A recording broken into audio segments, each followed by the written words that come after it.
धुळे महानगरपालिकामध्ये मतदार राजा कुणाला कौल देणार हे थोड्याच वेळात स्पष्ट होणार आहे।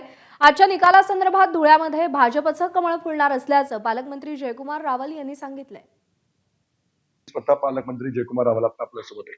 काय सांगाल, गेल्या अनेक दिवस प्रचार सुरू होता, काल मतदान पार पडलेलं आहे, आता अवघ्या काही वेळात मतमोजणीला सुरुवात होणार आहे, काय विश्वास वाटतो? आम्ही विकासाच्या मुद्द्यावर निवडणूक लढलोय आणि विकासाच्या मुद्द्याला आज जर बघितलं तर आपली पिढी बदलली आहे।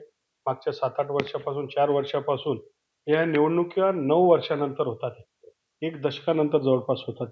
आता सगळे लोकांना विकास पाहिजे, तुम्ही आमच्यासाठी काय करू शकणार, आणि हा प्रचंड विश्वास देवेंद्र फडणवीस यांच्या कामावर आहे। ज्या पद्धतीचं काम मुंबईमध्ये उभं केलं, महाराष्ट्रामध्ये उभं केलं, आणि विकास जिथे होईल त्याच्या बाजूने आम्ही राहू असं जनतेचा कौल आहे। याचा अर्थच भारतीय जनता पार्टी हे विकासाचं दुसरं नाव आहे। आणि मग धुळे जिल्ह्यामध्ये आपण पाहिलं की आमच्या नगरपालिकेमध्ये 100% भाजप झालं, तसंच आमचं महानगरपालिकेमध्ये 55+ हे भारतीय जनता पार्टीची येणार, हे नक्की आहे। आणि ही मुंबईवरनं आलेली हवा आहे की मुंबईमध्ये भाजप येणार आहे, म्हणून धुळ्यात पण येणार आहे। धनंजय दीक्षित, एबीपी माझा, धुळे। एबीपी माझा, उघडा डोळे बघा नीट।